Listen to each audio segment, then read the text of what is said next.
BA semester first के विद्यार्थियों, मुझे बीए में नेशनल मूवमेंट का पेपर दिया गया था। मैंने नेशनल मूवमेंट के सभी अध्यायों पर अपने विचार वीडियो के माध्यम से आपके सामने रख दिए। मुझे छात्रों ने बताया कि आपको प्रिंसिपल ऑफ पॉलिटिकल साइंस नामक पेपर, जो पेपर फर्स्ट है आपका, प्रिंसिपल ऑफ पॉलिटिकल साइंस नामक पेपर भी आपको पढ़ाना है। तो मैंने सोचा कि इसको भी खत्म ही कर दें। 3-4 दिन, 1 हफ्ते के अंतर्गत इसमें जो चैप्टर्स हैं, उसमें चैप्टर्स हैं कि definition, nature and scope, method and approaches of political science, state के संदर्भ में its element, nature, theories, origin of state, constitution, its call classification, form of government and organ of the government, और sovereignty and monism, juristic, historical, philosophical pluralism. मतलब राजनीति विज्ञान को पढ़ाना है, राज्य को पढ़ाना है, संप्रभुता को पढ़ाना है। तो आज हम अपनी बात इसी में शुरू करते हैं। राजनीति विज्ञान, definition, nature, scope, method, approaches and traditional, modern, सब मिला जुला के पढ़ा दे रहे हैं। आप किताबों के माध्यम से इसको देख के छांट लीजिएगा। पहला कि राजनीति विज्ञान क्या है। वास्तव में यह सवाल महत्वपूर्ण है। राजनीति विज्ञान क्या है, इसे विज्ञान क्यों कहते हैं, इसकी परिभाषा क्या है। राजनीति का जो अध्ययन होता है वह प्राचीन काल से राजनीति शास्त्र के अंतर्गत होता है। राजनीति शास्त्र के अंतर्गत राजनीति का अध्ययन होता रहा है। भारत में भी होता रहा, यूरोप में भी होता रहा, पश्चिम के देशों में भी होता रहा। राजनीति विज्ञान राजनीति शास्त्र की अपेक्षा एक नया अप्रोच है, एक नई अवधारणा है। राजनीति विज्ञान को अगर आप समझें तो क्यों राजनीति विज्ञान है? क्या इसमें विज्ञान के कोई तत्व है? नहीं है। प्राचीन काल में सारा व्यवस्थित चिंतन, प्राचीन काल में राजनीति से संबंधित सारा व्यवस्थित चिंतन दर्शन के माध्यम से, फिलॉसफी के माध्यम से होता था। भारत में अगर देखिए तो राजनीति विज्ञान का दार्शनिक रूप सामने आता है। कौटिल्य का दार्शनिक रूप आता है, मनु का दार्शनिक रूप आता है, शांति पर्व का दार्शनिक रूप आता है, रामायण का दार्शनिक रूप आता है, शुक्र नीति का दार्शनिक रूप आता है। अतः सारी जो राजनीति से संबंधित सारे विचार हैं और राजनीति शास्त्र के अंतर्गत ही अध्ययन कर लिए जाते थे। दर्शन के अंतर्गत क्या होता है?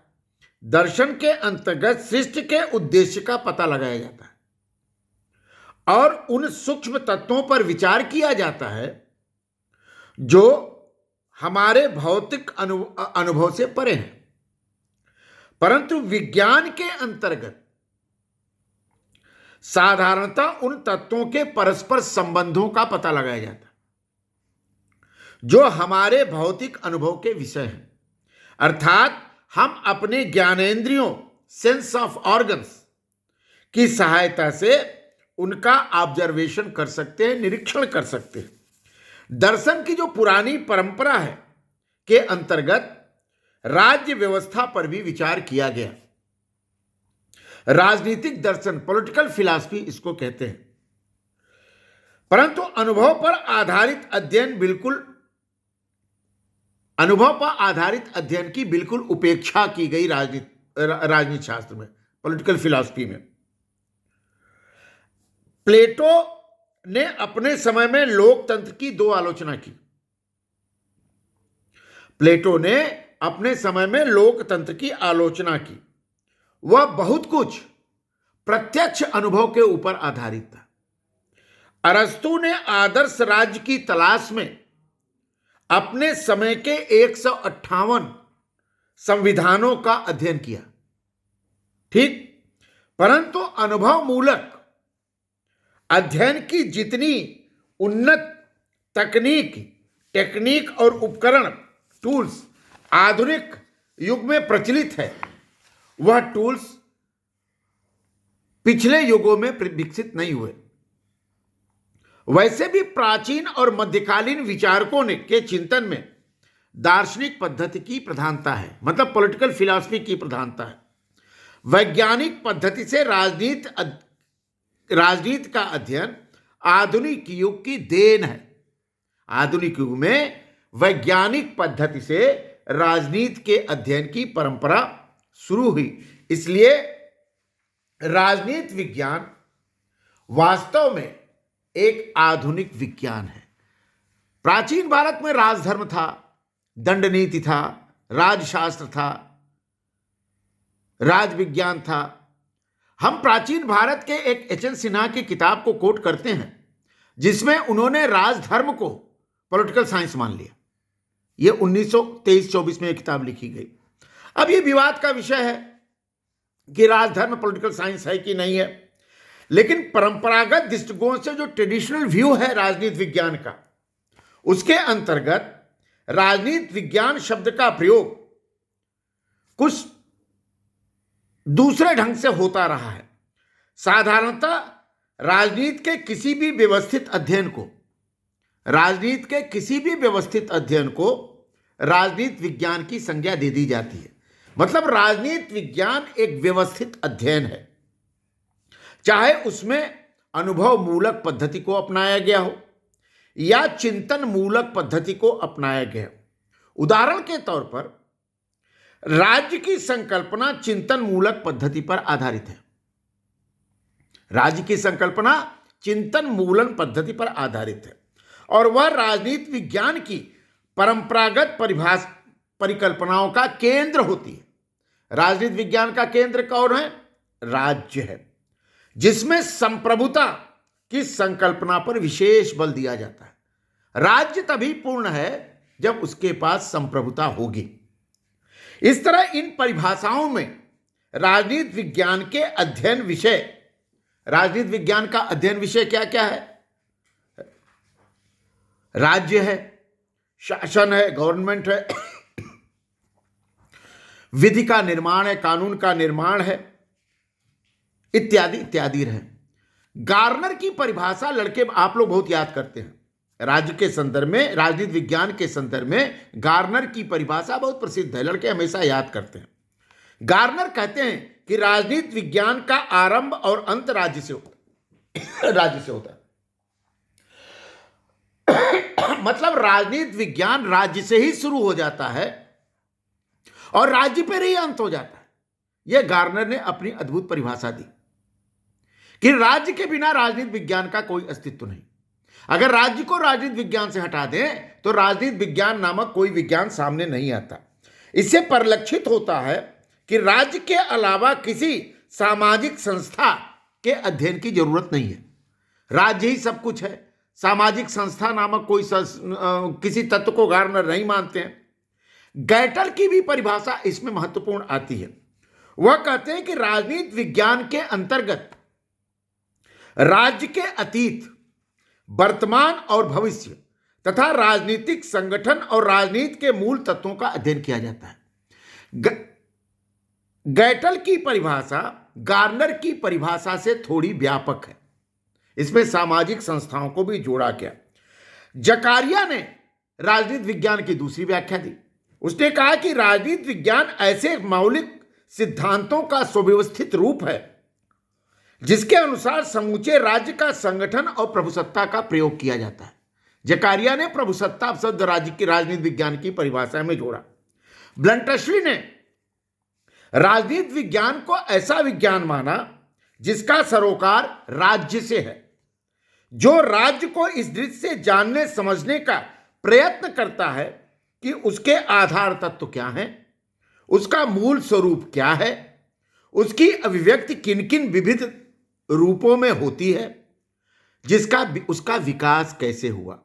पाल जेने ने राजनीति विज्ञान की परिभाषा देते हुए कहा कि राजनीति विज्ञान सामाजिक विज्ञान का वह अंग है जिसके अंतर्गत राज्य के आधार तत्वों तथा शासन के सिद्धांतों पर विचार किया जाता है। जे.आर. शीले के अनुसार जिस तरह राजनीतिक अर्थशास्त्र पॉलिटिकल इकोनॉमी के अंतर्गत संपदा पर विचार किया जाता है, जीव विज्ञान में जीवन पर विचार किया जाता है, बीज गणित में अंकों पर विचार किया जाता है, ज्यामिति में विस्तार और परिणाम पर विचार किया जाता है, उसी तरह से राजनीति विज्ञान में शासन की प्रक्रिया का अनुसंधान किया जाता है। अब राजनीति विज्ञान में कई तत्व हो गए। एक तत्व तो हो गया राज्य की आवश्यकता है, दूसरा तत्व हो गया संप्रभुता, तीसरा तत्व हो गया शासन पद्धति, चौथा तत्व हो गया सामाजिक संस्थाएं, और पांचवा तत्व हो गया कि राज्य के निर्माण में होने वाली संपूर्ण राजनीतिक प्रक्रिया। ये राज्य के विभिन्न तत्व हो गए। मैकाइवर ने द वेब ऑफ गवर्नमेंट में लिखा कि राज्य और सरकार का दोनों का जिसमें अध्ययन होता है वह राजनीति विज्ञान कहा जाता है।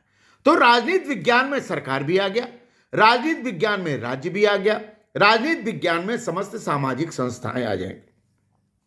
लेकिन कुछ नई परिभाषाएं, नई अवधारणाएं राज्य के संदर्भ में आती हैं।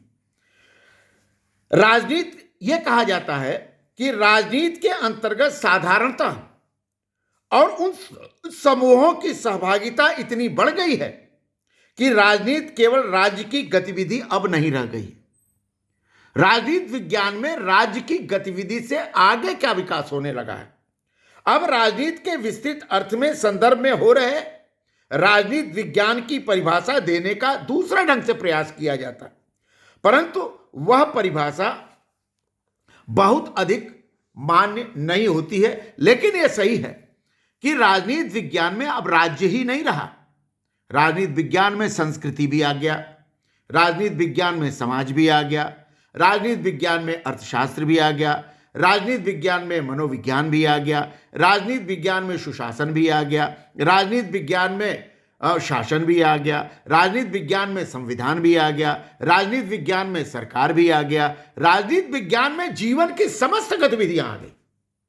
इसका मतलब है कि नई प्रवृत्तियों के अनुसार राजनीति विज्ञान की व्याख्या थोड़ी व्यापक हुई है, और वह व्यापक राजनीति विज्ञान राज्य से शुरू होता है और राज्य पर अंत होता है। इसकी परिभाषा का व्यापक रूप प्रस्तुत करता है। अब राजनीति विज्ञान राज्य से शुरू होता है और राज्य पर अंत होता है, यह अब बहुत अधिक मान्य नहीं है। अब आप इस देखिए कि आधुनिक राजनीतिक जो विज्ञान का सही स्वरूप या सीमा क्षेत्र तय करने के लिए राजनीतिक सिद्धांत के विभिन्न संदर्भों को आपको देखना पड़ेगा। अब कैसे देखेंगे? राजनीति विज्ञान के स्कोप को देखना पड़ेगा। राजनीति सिद्धांत के अंतर्गत भिन्न भिन्न पक्षों का अध्ययन किया जाता है। राजनीति का संबंध मनुष्यों के सार्वजनिक जीवन से है, और अब मनुष्यों का भी अध्ययन राजनीति विज्ञान का एक महत्वपूर्ण अर्थ हो गया। समाज की सारी संस्थाओं में पॉलिटिकल अरेंजमेंट एक ऐसा विषय है जिसका सरोकार संपूर्ण समुदाय और कम्युनिटी से है। तो राजनीति विज्ञान में समुदाय का भी अध्ययन किया जाता है। मतलब यह हुआ कि राजनीतिक प्रबंध के अंतर्गत समाज के सारे सदस्यों के ऊपर अथॉरिटी मतलब सत्ता का प्रयोग किया जाता है। सबके लिए नियम बनाए जाते हैं, रूल्स बनाए जाते हैं और डिसीजन लिए जाते हैं। सबके अधिकार और कर्तव्य निश्चित किए जाते हैं। दायित्व का निर्वहन करने की बात की जाती है। सार्वजनिक जीवन को उन्नत करने का प्रयास किया जाता है। तो राजनीति के विज्ञान के अंतर्गत व्यक्ति केंद्र बिंदु हो गया। अब व्यक्ति के इर्द गिर्द या व्यक्ति के सामाजिक जीवन को उन्नत करने के लिए, उसके कल्याण के लिए, उसके गौरवपूर्ण जीवन को जीने के लिए राजनीति विज्ञान आगे आता है। अब यही समस्या शुरू से ही शुरू होती है। प्राकृतिक विज्ञान जो है, नेचुरल साइंसेज हैं, उनके अंतर्गत फैक्ट पर ध्यान केंद्रित करते हैं ताकि प्राकृतिक घटनाओं को नियमित करने वाले नियमों का पता चलाया जा सके। राजनीति विज्ञान के 3 प्रमुख कृत्य हैं। राजनीति विज्ञान के 3 प्रमुख काम हैं। पहला, वर्णन, डिस्क्रिप्शन, वर्णन करना। दूसरा क्रिटिसिज्म, समालोचना करना। और तीसरा रिकंस्ट्रक्शन, पुनर्निर्माण। तो अब राजनीति विज्ञान का जो जो जो अधिकार है, जो क्षेत्र है, वह क्या है? वर्णन करना है, क्रिटिसिज्म करना है और पुनर्निर्माण करना है। तो राजनीति विज्ञान के सिद्धांत के दो मुख्य अंग हैं। तो अब राजनीति विज्ञान के सिद्धांत बन गया। राजनीति विज्ञान के सिद्धांत के दो मुख्य अंग हैं। पहला क्या है? राजनीति विज्ञान, और दूसरा राजनीतिक दर्शन। तो राजनीति विज्ञान में दो तत्व आते हैं। एक तो राजनीति विज्ञान आता है चिंतन में, राजनीतिक चिंतन में, और दूसरा राजनीतिक दर्शन आता है। अब राजनीतिक दर्शन क्या है? उत्तम जीवन की प्राप्ति करना राजनीतिक दर्शन है। और इस तरह से इसी दर्शन से राजनीतिक संगठन की स्थापना होती है। राजनीति विज्ञान के वैज्ञानिक अध्ययन आधुनिक युग की एक महत्वपूर्ण देन है। आजकल राजनीति विज्ञान का वैज्ञानिक अध्ययन करने की परंपरा को आगे बढ़ाया जाता है। राजनीति विज्ञान एक आधुनिक विषय है। राजनीति सिद्धांत के अंतर्गत राजनीतिक जीवन की विभिन्न अभिव्यक्तियों के अध्ययन के लिए उपयुक्त पद्धतियां, मेथड्स का चयन और प्रयोग किया जाता है। इसमें राजनीतिक संस्थाओं, पॉलिटिकल इंस्टीट्यूशंस, राजनीतिक व्यवहार, पॉलिटिकल बिहेवियर के अध्ययन का डिस्क्रिप्टिव साइंटिफिक मेथड के अनुसार से विश्लेषण किया जाता है और राजनीतिक संकल्पनाओं और विचारों, पॉलिटिकल कंसेप्ट और आइडियाज के अध्ययन के लिए मानकीय दर्शन पद्धति, नॉर्मेटिव फिलॉसफिकल मेथड का प्रयोग किया जाता है। अब अगर ये राजनीति विज्ञान के इन रूपों को आप देखें तो राजनीति विज्ञान एक विकासमान सब्जेक्ट है। विकासमान का संदर्भ है कि उसमें धारणाएं, चिंतन विकसित होती रहती हैं, स्टैटिक नहीं है, बढ़ती रहती हैं। और उसमें गैटिल से शुरू हुई राजनीति विज्ञान की परिभाषा आधुनिक समय में विभिन्न उपक्रमों, विभिन्न तत्वों, विभिन्न वैज्ञानिक पद्धतियों से आगे बढ़ती है। और उसको दो भागों में जब विभाजित करते हैं तो एक राजनीति को विज्ञान कहते हैं, एक राजनीति को दर्शन कहते हैं। राजनीतिक जो विज्ञान का स्वरूप है, नेचर है, वह क्या है? राजनीति विज्ञान का जो नेचर है वह है स्वाधीन विषय के रूप में, स्वतंत्र विषय के रूप। अरस्तु ने कहा कि राजनीति विज्ञान एक स्वतंत्र सब्जेक्ट है, इसलिए अरस्तु को father of the political science भी कहा जाता है। भारत में भी फादर ऑफ पॉलिटिकल साइंस कई लोग हैं। जिन लोगों ने राजधर्म का प्रतिपादन किया, जिसको हम पॉलिटिकल साइंस मानते हैं प्राचीन भारत में, वो सभी फादर ऑफ पॉलिटिकल साइंस हैं। भारत में फादर ऑफ पॉलिटिकल साइंस नाम का कोई तत्व नहीं है। वेद में भी राजनीतिक विज्ञान है, उपनिषद में भी राजनीतिक विज्ञान है, स्मृतियों में भी राजनीतिक विज्ञान है, धर्मशास्त्र में भी राजनीतिक विज्ञान है, अर्थशास्त्र में भी राजनीतिक विज्ञान है, नीति ग्रंथ में भी राजनीतिक विज्ञान है, महाकाव्य में भी राजनीतिक विज्ञान है, सभी में राजनीतिक विज्ञान है। इसलिए कोई भारत में यह दावा नहीं कर सकता कि अरस्तु के समान भारत में कोई father of the political science है, माने समाज father of the political science है। भारत में father of the political science society है, समाज है, व्यक्ति है, नागरिक है। और पश्चिम में अरस्तु अपने को फादर ऑफ पॉलिटिकल साइंस के रूप में घोषित करता है। तो अब राजनीति के विज्ञान को अगर आप देखें तो उसके मेथड के रूप में एक साइंटिफिक मेथड भी आता है, वैज्ञानिक पद्धति जिसको कहते हैं। वैज्ञानिक पद्धति के अंतर्गत कुछ प्रोसीजर होते हैं, कुछ प्रक्रियाएं होती हैं। कौन कौन सी प्रक्रिया होती है? एक प्रक्रिया होती है ऑब्जर्वेशन, निरीक्षण, जिसका अर्थ है कि हमें वस्तुस्थिति की जांच अपनी ज्ञानेंद्रियों, सेंस ऑफ ऑर्गन, आंख, नाक, कान, जिह्वा, त्वचा से करनी चाहिए। इसके कुछ उपकरणों की सहायता ली जा सकती है, परंतु जो बातें हमारी ज्ञानेंद्रियों के पहुंच के बाहर हों उन पर विचार न किया जाए। अतः हमें केवल इंपीरिकल, अनुभवजन्य विषयों पर स्वरोपकार रखना चाहिए। अलौकिक, सुपर स्पिरिचुअल, अनुभवातीत, ट्रांसडेंटल आदि विषयों पर ध्यान नहीं देना है। दूसरा है वैज्ञानिक पद्धति के अंतर्गत सामान्यीकरण, जनरलाइजेशन। इसका अर्थ यह है कि हमें निरीक्षण के आधार पर भिन्न भिन्न लक्ष्यों में परस्पर संबंध या सहसंबंध का पता लगाना चाहिए और इससे सामान्य नियमों के रूप में व्यक्त करना चाहिए, विशेषतः कार्य कारण संबंध, कॉज एंड इफेक्ट रिलेशनशिप के रूप में। जहां तक संभव हो सके इस संबंध को परिणामों, क्वांटिटीज के रूप में व्यक्त करना चाहिए, रिलायबल मेजरमेंट करना चाहिए, गुणात्मक विवरण, क्वालिटेटिव स्टेटमेंट देना चाहिए और क्वालिटेटिव स्टेटमेंट के आधार पर हमें आगे राजनीति विज्ञान की व्याख्या करनी चाहिए।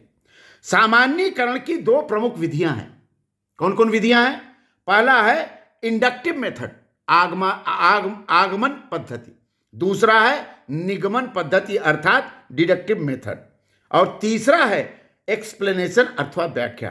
तो ये आगमन पद्धति, निगमन पद्धति और व्याख्या के आधार पर हम सामान्यीकरण के सिद्धांत को आगे बढ़ाते हैं और यह राजनीति विज्ञान के वैज्ञानिक अध्ययन पद्धति का मूल कारक है।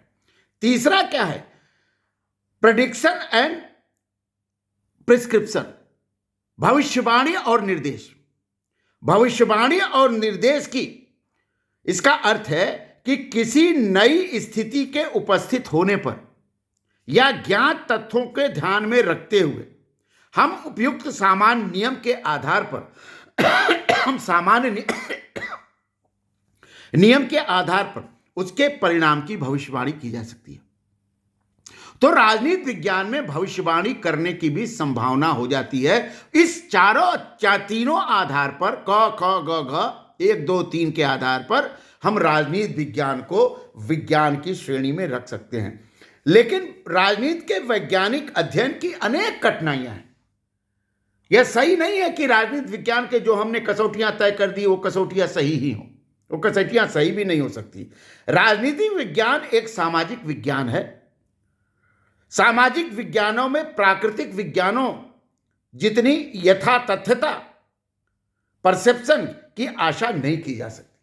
राजनीति विज्ञान भी एक सामाजिक विज्ञान है, इसलिए वैज्ञानिक तरह से, विज्ञान की तरह से उनमें भविष्यवाणी करना कठिन हो जाता है। कार्ल मार्क्स सामाजिक परिवर्तन वर्ग संघर्ष के माध्यम से प्रस्तुत किया। रॉबर्ट मिशेल ने गुटतंत्र का लौह नियम, आयरन लॉ ऑफ ऑलिगार्की को प्रस्तुत किया। सर हेनरी मैन ने प्रगतिशील समाजों की कानूनी प्रणालियों के रूप में, स्टेटस के रूप में राजनीति की। कुल मिला जुला करके यह है कि राजनीतिक व्यवहार की व्याख्या के लिए हम ऐसे नियमों का पता लगा सकते हैं जो वैज्ञानिक नियमों की तरह विश्वसनीय और सर्वमान्य हो, फिर भी सामाजिक पुनर्निर्माण की योजना प्रस्तुत करते समय हम सामाजिक विज्ञानों से ऐसे ही सहायता ले सकते हैं। तो आप ये देखिए कि राजनीति विज्ञान की डिफिनीशन बदलती रही, उसका स्वरूप बदलता रहा, उसका स्कोप व्यापक से व्यापक होता रहा और उसके मेथड भी बदलते रहे। उसके मेथड में वैज्ञानिक पद्धति का आ जाता है।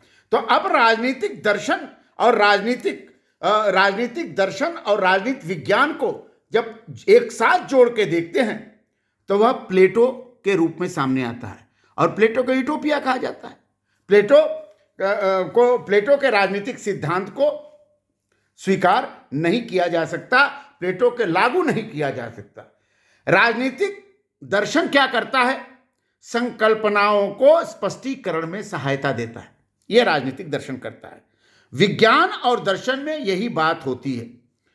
राजनीतिक विमर्श, कंसेप्ट ऑफ पॉलिटिकल डिस्कोर्स भी इसके साथ जुड़ते हैं, विश्लेषण, एनालिसिस भी इसके साथ जुड़ते हैं। तो इस प्रकार राजनीति विज्ञान को हम मूल तत्व में कह सकते हैं कि उसमें 3 महत्वपूर्ण भाग होते हैं। एक तो स्वतंत्रता होती है, दूसरा समानता होती है और तीसरा सत्ता होती है। स्वतंत्रता, समानता और सत्ता के आधार पर हम राजनीति विज्ञान के विभिन्न मेथड्स, विभिन्न अप्रोचेस का मूल्यांकन कर सकते हैं। नेक्स्ट, अब अगले में मैं इस पूरे कोर्स को 4-5 लेक्चर में पूरा करने का प्रयास करूंगा ताकि आपको समझ में आ जाए।